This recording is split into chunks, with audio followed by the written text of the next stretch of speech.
Okay, we're hanging along. We got round. We got this kind of basic looking structure here. It's not doing too awfully bad in terms of how it's put together. Let me modify that one just for completeness. Okay, again, the nice thing about concrete is fairly monolithic. Things all sort of work together. So let's take this building, let's put some beams in it. I'm going to think about that. Okay, to put the beams in, I could do it a number of different ways. How about this? I'm going to actually just hide that so I can do it in 3D. I could do it in a floor plan view. But what I want to do is put some concrete beams in here. We have sort of a choice here now too. Do we want to put beams, going this way? Let's start with, we'll just box in these different segments. So around each little section of the floor slab, it's kind of boxed in with a little bit of concrete. Some support on all the sides of the slab. So what I'll say is structure, and I'll choose the beam tool. Okay, again, beam is defaulting to some sort of a steel column, and we don't want that, so I'm going to load a different one. So we'll go ahead and load in, some structural framing is what they call it. And they have some nice rectangular beams. Again, these have different sizes. If 16 by 32 isn't the size we want, and again, our analysis software will tell us, we can go to 12 by 24. Maybe I'll choose that as a starting point. But what I'll do is just do some 3D snapping to place them from here to here.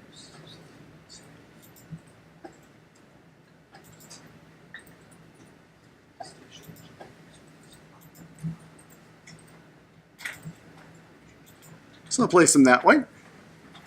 I can also place them in the other direction. Ultimately, what I'm trying to do is just sort of box it all in there. And hopefully you sort of get the sense. To me, it's like working with an erector set. Just putting all the little pieces together and stacking, kind of like you're used to doing in like Legos or other things. So let me pull this here.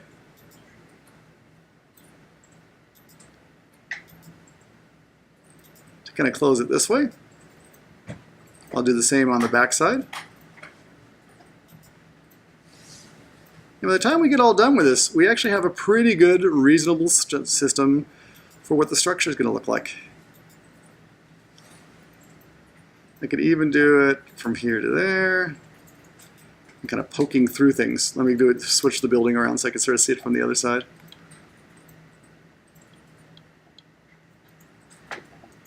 Maybe some orbiting. There we go. I just want to sort of close it up on the other side too. So I now have my little kind of second floor balcony looking pretty good right now.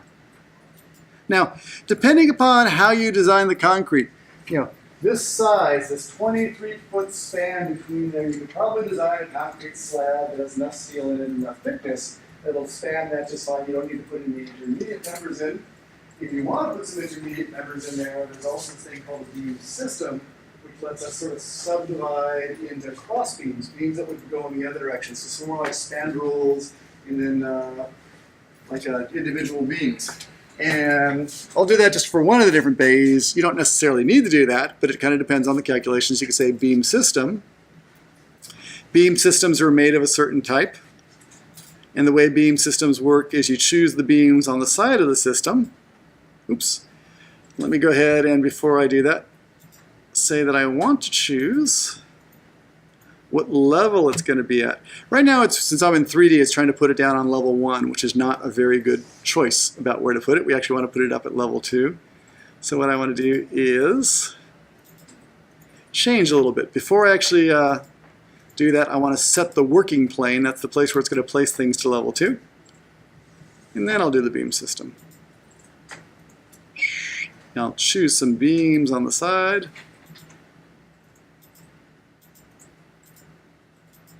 A distance, like 6 feet, we'll do that as a starting point. And they'll put that beam system in there.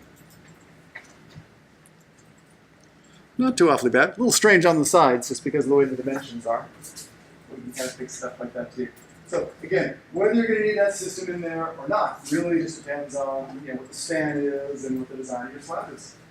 So you're doing pretty good in terms of getting those in there. The slab will come back on there. And that's a pretty reasonable model for the concrete system.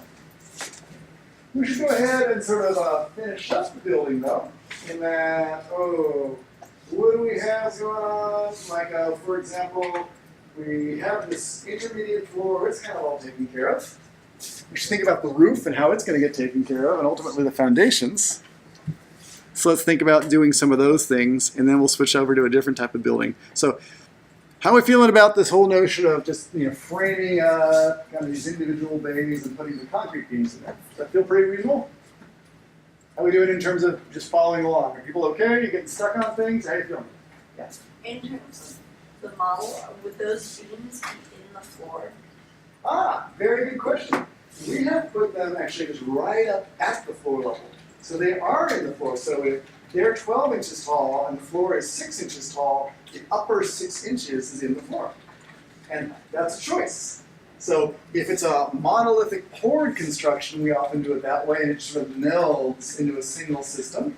Okay. If you were doing more like the concrete beams and putting like precast planks across the top, then you'd say, oh, I can't do that. I have to do something a little bit different. So what you'd say is that since they can't be part of the floor, just the beams themselves, we have to put a little bit of an offset to them. And there's something called the Z offset that we use to do that. So if you wanted them to be 4 inches down, to drop them so they wouldn't, they'd be under a 4-inch plank, what you do is you put in there a Z offset of like -4 inches. And what that'll do is it'll just drop it vertically. Okay, we can do that to all of them. We can drop the whole system down 4 inches. Okay, but generally with concrete, if it's poured, you don't need to do that. Okay, cool. Very good question. Okay, let's go ahead and Control Z my way back out of that.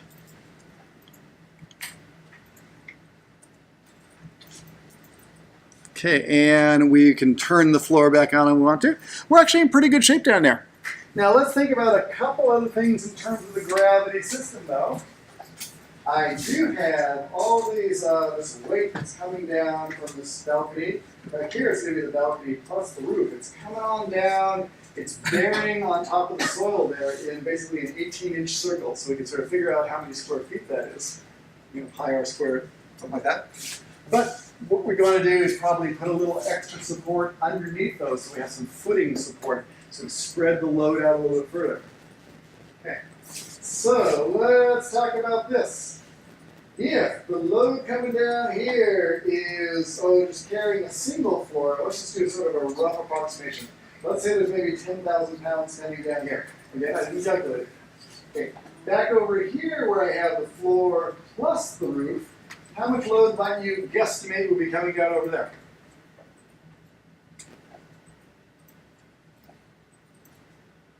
A rough number.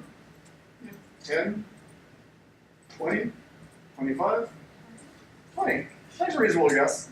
But actually, in the scheme of things, the floor load, us dancing around on the floor, tends to be worse than the roof load. So in the scheme of the total amount of area, look up. 20 is a pretty reasonable approximation.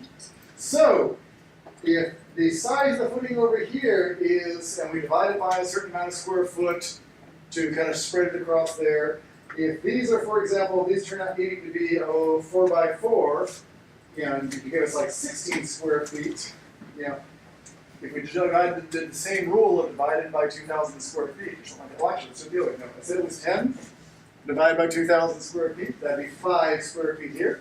If these were 20, divide by 2,000 square feet. We need 10 square feet back there. Okay, so the footings will be a little bit different depending upon how much load is actually coming down on them. So let's go ahead and just put those in so we can get a sense of that.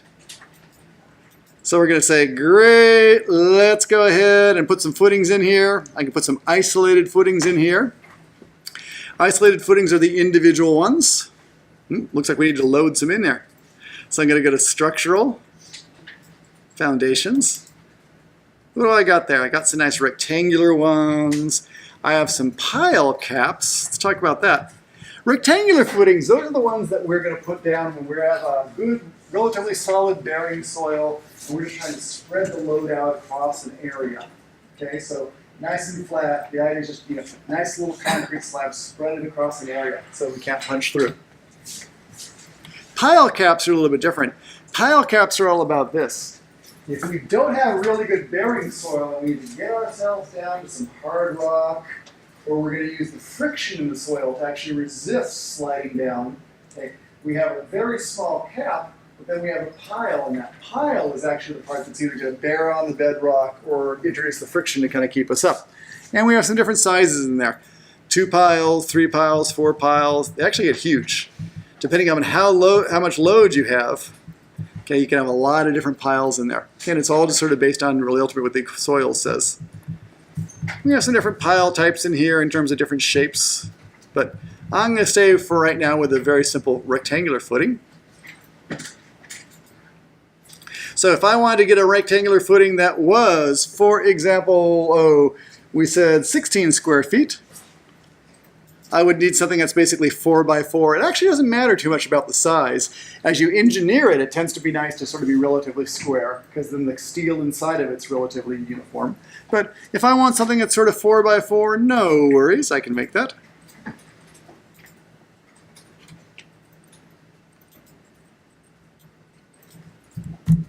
.48 inches by 48 inches, kind of 4 by 4.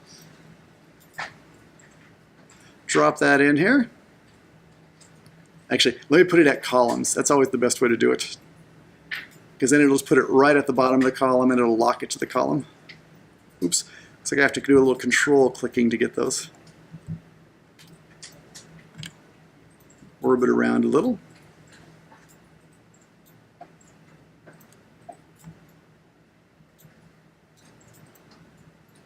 So again, I'm going to control. So I got a bunch of them right there. And when I finish that, you'll again see we have that sort of thing where they're visible right now. They kind of look like they're kind of poking up a little bit. Don't worry, they're going to meld together and they actually kind of make the slab. We can join them all into a single thing. Okay, for those back columns, we might need something a little bit bigger. So if these were 4 by 4 and 16 and we want that back to be 32, because we were sort of assuming twice the load or something like that. Actually, even I said 5 and I said the other. No, we'll go for 16 and 32 right now. Pay no attention to my math. It keeps on getting very slippery as we move around here. But I want a bigger, like a footing in the back there. So what I'll do is I could just choose the bigger one, or I can make a new one for the right size. And then again, I'll just place them towards the back here at columns. This tends to be a good way. Making sure I choose the lower one. Control. It's a little tricky to get that one.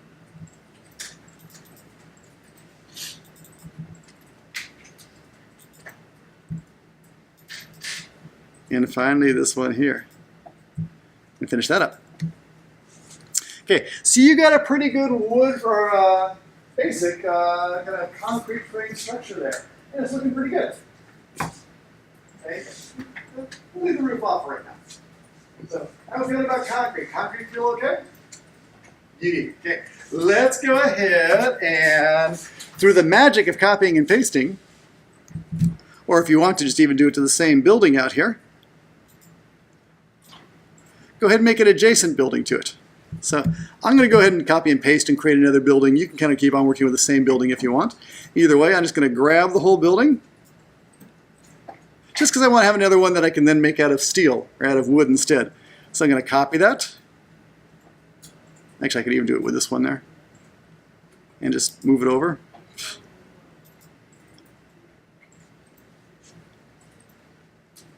Okay, and we'll have the twin brother to work with. I hope. Maybe not. Can't keep the elements joined.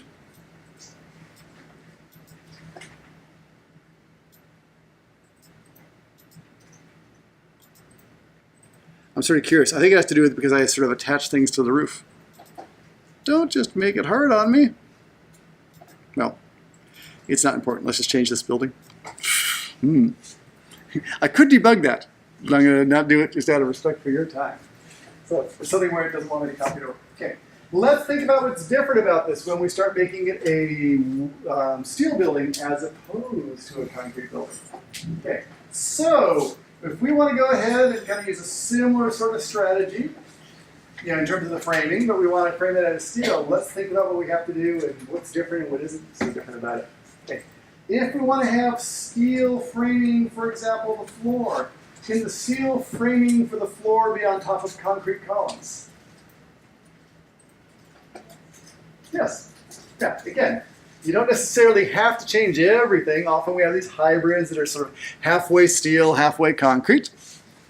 So that could be okay. I could go through and change those columns to steel if I want to, or I don't have to. For example, you know, I could go ahead and make those steel. I could have half of them be steel and half of them be concrete. But really, the columns don't really change very much. When you go through and change from concrete to steel, yeah, they actually tend to stay pretty similar. Although, we'll talk about that further when we get more into sort of the constructability of things. We probably wouldn't actually have the join between the materials that probably do this, but often when we have steel columns, we don't have the join actually happen right at the floor level. We actually put the join a little bit above the floor level, because then it's actually easier to do the bolting and the joining together. So, yeah, there's a whole lot of stuff going on right here, so it's kind of a hard connection to get to. So what we'll often do, just so you know, is we'll go through and take, let me make that steel down there also, just because it'll make more sense then. Oops, looks like it was the bigger size. What we do is we'd actually take this lower one and say, hey, you don't stop at level 2, you actually stop at like 3 feet above level 2. And this one over here, you don't start at level 2, you actually start 3 feet above level 2. And why do we do that? The reason is just when it really comes time to connect it all, it's going to be easier to get that connection up here 3 feet off the floor than it is down there. So just a little bit of constructability. We'll do that. Now we're ready to go through and change some of these columns to steel, or these beams to steel. Changing the beams to steel tends to be a pretty easy operation. Again, we can go through and just choose a steel section as opposed to the concrete section. Let's put that in there. Oops.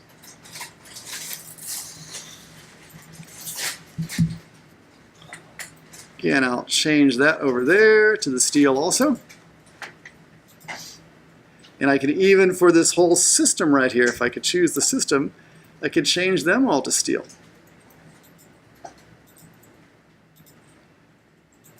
So that actually tends to work out pretty well in terms of changing to steel. You know, there's really not that much difference with your modeling with steel versus modeling with concrete, except for one very important difference we'll talk about right now.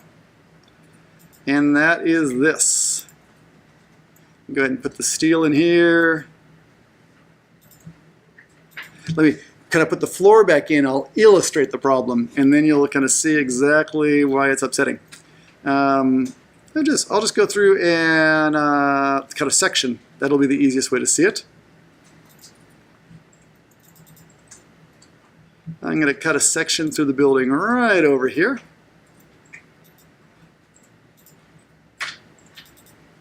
Let's see if we can figure this out. Turn this up to a high level.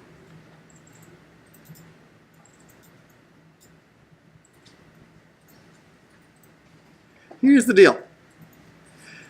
Oh, right now it's the concrete slab, the generic 12-inch kind of concrete slab. We're going to change that. I'm going to change that to, instead of being the concrete slab, I'm going to change that so instead it's more what we would typically have is like this lightweight concrete on top of the steel deck. So put it in there. Okay, and here's the problem we run into. It's exactly sort of what you were asking about a little bit before. Our problem is that basically the steel beam is intersecting with the floor, and with concrete that was fine. You were able to get away with that, no one cared about it. It was all sort of about the same thing. Because the steel is here and it's going to poke it up, we actually don't want the steel up in the floor. We want the steel to kind of be carrying the floor underneath it. So whenever you do steel, the only real big consideration, the big thing you have to watch out for is that you just leave the space to kind of drop it down below things. So zooming on out again, what you could do is on any individual beam, just go through and put together an offset in there where the offset is less than the floor. And the 3 plus the 2, the 3 inches of concrete plus 2 inches of deck means minus 5 inches. Say apply to that. Zoom on out. We could really do that to the whole system though. Let me go back out to 3D. Let me kind of show you a quickie way to do that. So let me zoom on out. there's all these things I do where you make these changes to the whole building, and I'd like to sort of change a whole class of them. What I can do is just select the building. Let me do a little filtering. I can say not check everything. Let me just get those beams. I think they're there. Might be those. And what we're going to do is change those all to be 12 by 26s. At the same time, I can change them all to be -5 inches. Okay, just take care of everything all at once. So that was just kind of a quickie way to do it. You just got to grab at everything, change the properties of all the related things, and hopefully now it's all looking pretty good. And we're ready to go. Yep, those are looking pretty good over there. So concrete, steel, or concrete's most forgiving. Steel, you have to go ahead and reduce this offset. You actually have to sort of introduce the offset for wood floors too, because you can't really have the wooden beams kind of poking up into whatever the floor structure is. You have to decide whether you're going to cut them in or have them running below. But let me kind of point you to sort of a specific tutorial that kind of talks about this that may give you some help. And that is if you go to, should put this out there somewhere. If you go to the BIMtopia site, where I have a lot of tutorials for different things, there actually is a video, and it's under the Autodesk BIM curriculum. It's this thing that says modeling for construction. Okay, that explicitly is just modeling to match the different construction methods. So it really just goes through this whole notion of really what it means to model a concrete building, a steel building, and a wood building, what the differences are. So if you want to kind of see like 5 minutes about it and what the essential difference is, that's a pretty good video to go to. So just on Utopia and BIM curriculum at 711. So a good starting point, just to kind of reinforce that. Because there's a lot of little stuff in there, but I want to kind of respect your time and kind of keep it moving. Because the one thing I want to show you, because I think the difference between wood and steel and concrete is simple enough, I want to show you more this whole notion of how you do intriguing things like trusses and things where the roof isn't necessarily a very kind of regular structure, something like that. Because that's where it actually starts getting to be a little bit interesting and intriguing, and I think where some of you might have some challenges on your projects, but we're up to the challenge. We'll just go ahead and kind of make it happen.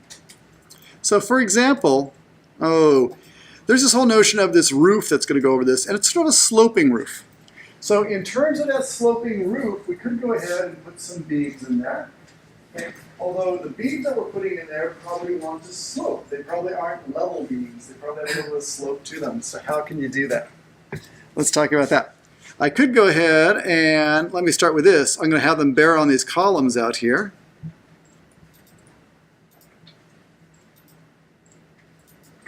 Okay, and for these columns, what should I do? Let me actually fix this right. I'll do it properly, which is, let me go ahead and show the roof.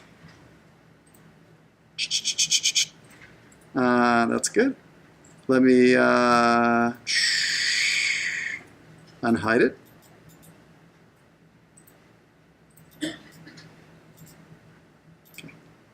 Because what I want to do is actually just bring those columns that we put up on the outside to the roof. How can I do that? What I can do is just sort of extend the roof. Okay, it has a footprint. I just want to extend it so it does go over those columns. I can rotate that back up again. Okay, and then what I want to do is just extend those columns so they actually hit the roof. So I was going to go through and try and do something mathematically, but it's actually easier to do it this way. So let me go ahead and we're going to attach those to that, and we're in good shape. So I got a couple things I want to do now. I want to put some beams in that are going to go ahead and support that roof. I might actually want to put in some like rafters or something like that that are going to support the roof too. And let's talk about how you do that. So if I'm going to put some beams in there, let's start with that. Let me go ahead and hide this just so we can sort of see everything again. If I want to put the sloping beams in, the long sloping beams, the beams that are going to go from the front to the back, they're actually pretty easy in the scheme of things. Because what you got to do is really just go through, and one way is to just sort of say that you want to choose a beam. Now, for these beams, these could be concrete beams, these could be steel beams. It could be like glulam beams. We do an awful lot of structures on campus with glulam beams. Really, whatever sort of system you have in mind, you can. So if you want to put a wooden beam in there or a glulam beam, no worries. Just go ahead and choose the structural framing. Wood. They have some nice glulam beams in here if you like those. Again, any of these systems will work. I can choose a size like, oh, these are going to be big. They're going to be like, oh, 6.5 wide by 19 inches tall, something like that. They're made by kind of sandwiching and gluing a lot of layers of dimensional lumber together. But to put these in there, I can just go through and say, hey, I want to stretch it from here to here. And I'm right on top of that thing so it's not snapping it. There we go. And I got a glulam beam there. I got one here. So beams tend not to work out to be too awfully hard. Okay. Something else we could do though, if we want to go through and put something like this in, there's some other systems we can start using. We can start using trusses if we like, and trusses are actually kind of a fun system to work with. Trusses are made up of all the little individual elements and kind of like follow a specific shape. Let me show you how to use trusses, because actually trusses are a solution for a lot of good systems. In fact, whenever you have a very long span like this, the beam you would need would tend to be very, very tall and maybe very, very expensive. So what often happens when we have a very long span, like all the way from back here, maybe that's 50 or 60 feet, rather than kind of being a single piece of wood, which would be incredibly tall and incredibly expensive, trusses are a much more economical way to do it. So even, if you're working on a project, for example, when you're trying to span a big auditorium or something like that, it's often good to put trusses in there as the way to go through and carry the loads. So I'm going to take out these beams and show you trusses instead. For trusses, I can go through and I'm just going to reduce these back down. So I'm going to take off this notion that they're attaching, because I'm going to, back over here. I am just going to detach that so they're the normal height. Did I get them? Looks like they're still tall. They still are tall. Try that again.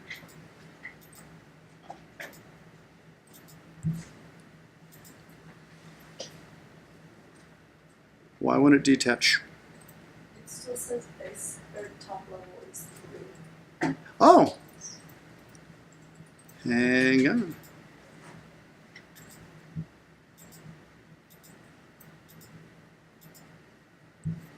Interesting. Oh, okay. It did detach them. It already detached them. Okay, very good. It's interesting that although they were detached, it kept the same offset. It's kind of interesting. Okay. I guess it's relieving the geometry without stretching it back down. That's it. Okay. So if I want to put a truss in there, the truss is actually another very special tool. It's kind of hanging around over here. Let's go ahead and load in some trusses, and you can start to take a look at what they look like. They're, again, under the structural families. And we can go ahead and find some different types of trusses we like. A Fink truss, Howe truss, all these kind of groovy shapes. Flat trusses.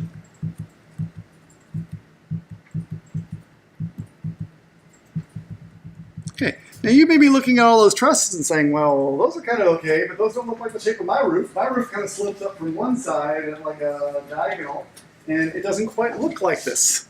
So let's talk about how you can handle that. So what we got to do is actually start with some shape, and if it really is going to be one big continuous span or one kind of span that's going to be sloping, I will start with, for example, a flat truss. So start with something like that. Choose that. And then we're going to go ahead and place it. And where can we place that? Let me place it up at level 3. I'm going to go from here all the way over to here. Let's see what it does. Oh, I'm on top of that thing again. It doesn't like it if I'm right on top of the little widgety guy. Okay, it'll create a truss right there. Kind of a big ugly truss, but it's a truss. In terms of the truss actually has properties too. So you can take a look at the truss, and in terms of the framing type, we can change just really what it's made out of. In this case, it only has relatively big members to work with, so that's probably not really good. If I find some smaller members, I could load in some smaller steel or some smaller wood. It will make it out of those instead. So what it's doing is it just makes it out of the sizes that are available. So let's just go ahead and say okay to that. I'll leave it big and clunky for right now, but let's go through and in terms of the beams, give ourselves something a little smaller to work with. Okay, let's say that, not that one. I'll take that and I will duplicate that and say that, okay, we're going to have one that's only like 6 by 9. So 0 foot 6 by 0 foot 9. Say okay, and now I can go back and take that truss. And you're saying, great, let's go ahead and edit it. I'll make it out of those smaller members. That'll be a little more forgiving. Actually, that was just the top chord. I have to change the other ones too. Well, I'll leave that alone for right now. You can keep on changing all the members of the truss. And there. Change them all independently. Okay, and you're saying, okay, there is still a problem though. It's like a flat old truss and my roof is sloping and I don't like that. So what can I possibly do about that? So here's what you can do about that. Let's go ahead and go back to that section view and take a look. Here's the deal. I got that big old truss. It's kind of looking flat. I got that roof. It's not looking so flat. Actually, I'm going to go through and raise that roof up a little bit just because it'll work a little better for what I'm about to show you with the truss. If you have a truss and you want it to extend and follow your roof and be able to kind of mirror that geometry, here's what you got to do. You basically take that truss in any view that you can get it, and you say, attach the top or bottom, and you can attach it to the roof. Okay, and it'll actually take care of that for you. So pretty cool in terms of what you want. Now, it's kind of cool in terms of doing things like this for a sloping surface and stuff like that. It'll take care of what you want in there. But it's even cooler than that if you will allow. Let me zoom on out to 3D, and then we'll finish up. For example, that truss is looking pretty good in terms of what's going on. Let me go ahead and turn that roof back on.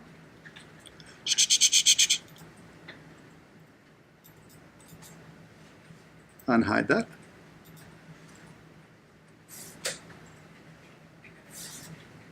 Okay. What if instead of being a flat old roof like that, we actually had kind of some sort of it could be a curvaceous roof. Okay, so for example, if you had a big barrel vault or something like that, could we use something like this to draw it? And the answer is yes, we could. So let me see what's going on here. It looks like it's still upset about something. Nope. Okay. Architecture. I'm going to draw a roof that's a different sort of shape. I'm going to draw an extruded roof. I'll pick that plane right there.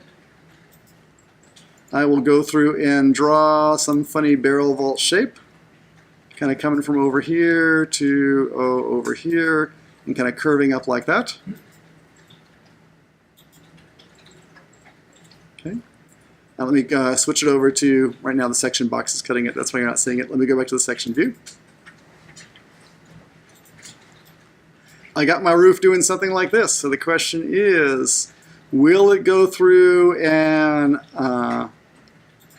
attach itself to something like that?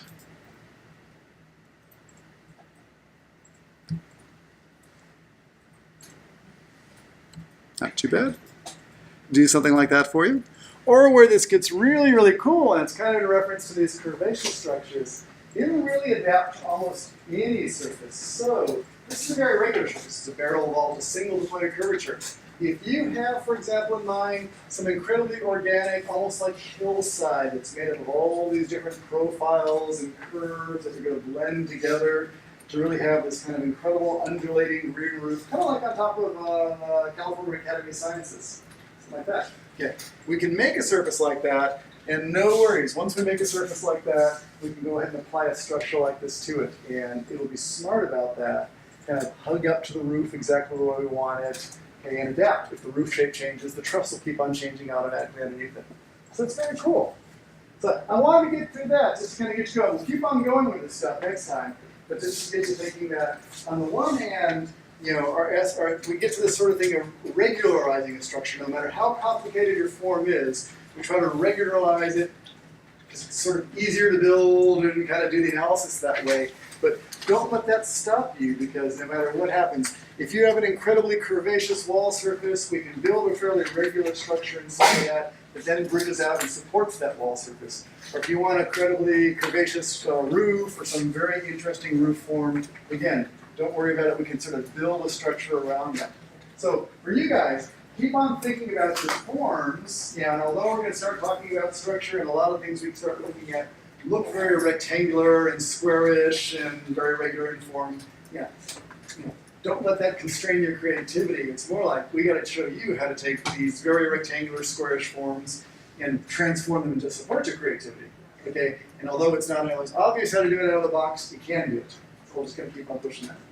Okay, so let us break for today and keep on going in terms of your own thinking about your buildings. But as we start to enter into this stuff, and we'll keep on going with structural stuff, as you're developing your idea of your building and the facade, start thinking now about how the facade, that structure is going to work within there, and some initial ideas, because that'll be one of the things we'll do when we check in next time, is just really start thinking about, you know, what your current insights are about what the structure should be, and give you some advice on that one too. So just every week, a little bit more gets added to the equation, and we try to keep it all moving together.